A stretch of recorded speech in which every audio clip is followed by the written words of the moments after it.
आप देख रहे हैं अमेज नाउ। पर्यावरण प्रदूषण से युद्ध।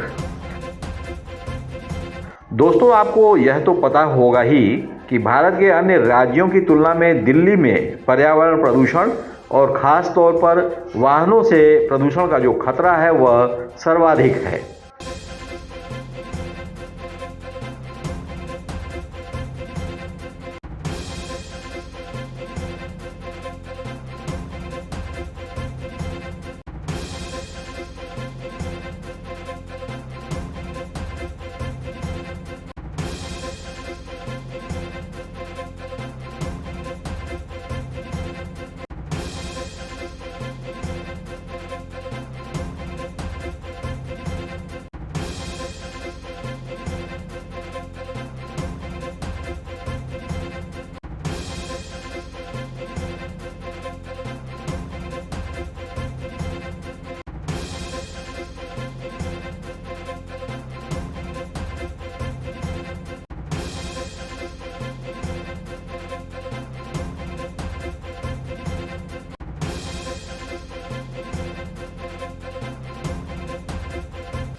दिल्ली के इर्द गिर्द पड़ोसी राज्यों में भी पर्यावरण प्रदूषण के खतरे मंडरा रहे हैं और इससे लड़ने की जिम्मेदारी भी राज्य सरकारों की ही है। दर्शकों, क्या आपको पता है कि मार्च 2020 से मार्च 2024 के बीच में अन्य वाहनों की तुलना में इलेक्ट्रिक व्हीकल्स की खरीद में अकेले दिल्ली राज्य ने 12% का इजाफा किया है। और उससे भी बड़ी हैरानी यह है कि अन्य राज्यों में अन्य वाहनों की तुलना में अधिकतम 6% की ही खरीदारी आम लोगों ने इलेक्ट्रिक व्हीकल्स की है।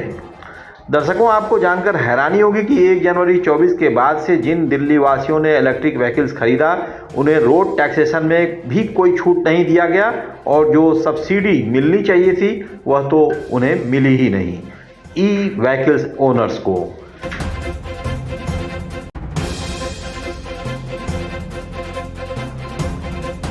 का लेकिन हर क्षेत्र में ये दिल्ली पिछड़ा है, चाहे प्रदूषण हो, चाहे पोल्यूशन हो, चाहे पॉपुलेशन, हर जगह जो लोगों को उम्मीदें थी अब लोग ऊब चुके हैं और कांग्रेस पार्टी ने एक दिल्ली को एक नई दिशा और दशा दी थी। दिल्ली प्रदेश सरकार की मुखिया अतिशी ने आरोप लगाया है कि यह अवरोध केंद्र सरकार द्वारा लगाया गया था केजरीवाल को जेल भेजकर।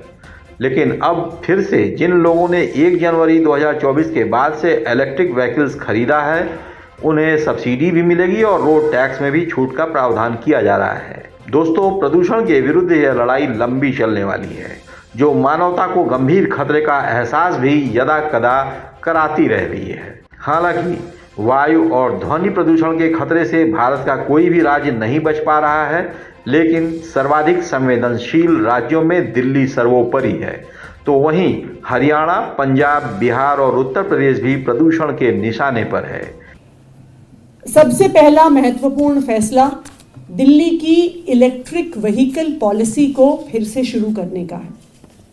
जैसा कि आप सब जानते होंगे कि 2020 में जब दिल्ली की इलेक्ट्रिक व्हीकल पॉलिसी आई अगस्त 2020 में, तो दिल्ली पूरे देश में शायद one of the first states थी जो इतनी प्रोग्रेसिव इलेक्ट्रिक व्हीकल पॉलिसी लेके आई। इस पॉलिसी का क्या नतीजा हुआ?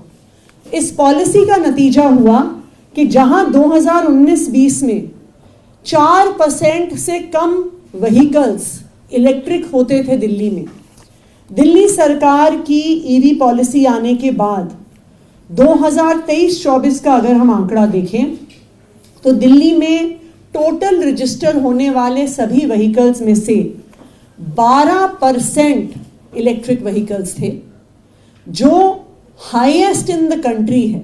यानी किसी भी और राज्य में इतना high percentage of electric vehicles registration नहीं था, नंबर 1। और ये नेशनल एवरेज जो 6% है उसका दुगना है। तो दिल्ली की अरविंद केजरीवाल जी की ईवी पॉलिसी देश भर में सराही गई। और ये तो सिर्फ 2 व्हीलर्स, 3 व्हीलर्स और गाड़ियों के लिए पॉलिसी थी। ईवी बसेस खरीदना तो इससे बिल्कुल अलग था। लेकिन अरविंद केजरीवाल जी को जेल भेजकर इस ईवी पॉलिसी में भी पिछले 10 महीने से अड़ंगा डाला गया। पिछले 10 महीने से जो भी कोई ईवी व्हीकल खरीद रहा है उसको उस पे सब्सिडी नहीं मिल रही है। जो भी कोई इलेक्ट्रिक व्हीकल खरीद रहा है उसको उस पर रोड टैक्स एग्जेम्पशन नहीं मिल रहा है। क्यों? क्योंकि ये पार्टियां जो खुद इतनी बढ़िया ईवी पॉलिसी नहीं ला पाई, अरविंद केजरीवाल की ईवी पॉलिसी रोकना चाह रही थी। लेकिन मुझे खुशी है इस बात की कि आज फिर से दिल्ली सरकार के कैबिनेट ने ईवी पॉलिसी स्टार्ट करने का निर्णय लिया है।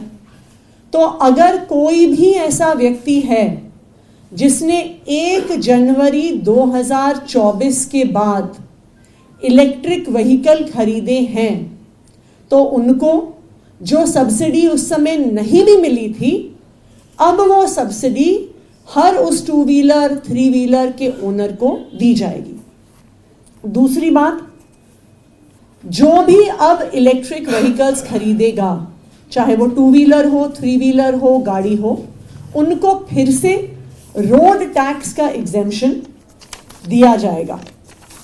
ईवी पॉलिसी को 30 मार्च 2024 तक एक्सटेंड किया गया है और मैं सभी दिल्ली वालों से ये आग्रह करना चाहूँगी कि जितने ज़्यादा से ज़्यादा लोग इलेक्ट्रिक व्हीकल्स खरीदेंगे उतना ज़्यादा से ज़्यादा दिल्ली शहर प्रदूषण से लड़ पाएगा।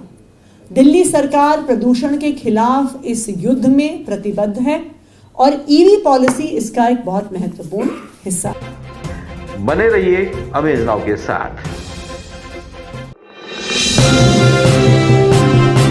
आप देख रहे हैं अमेज नाउ।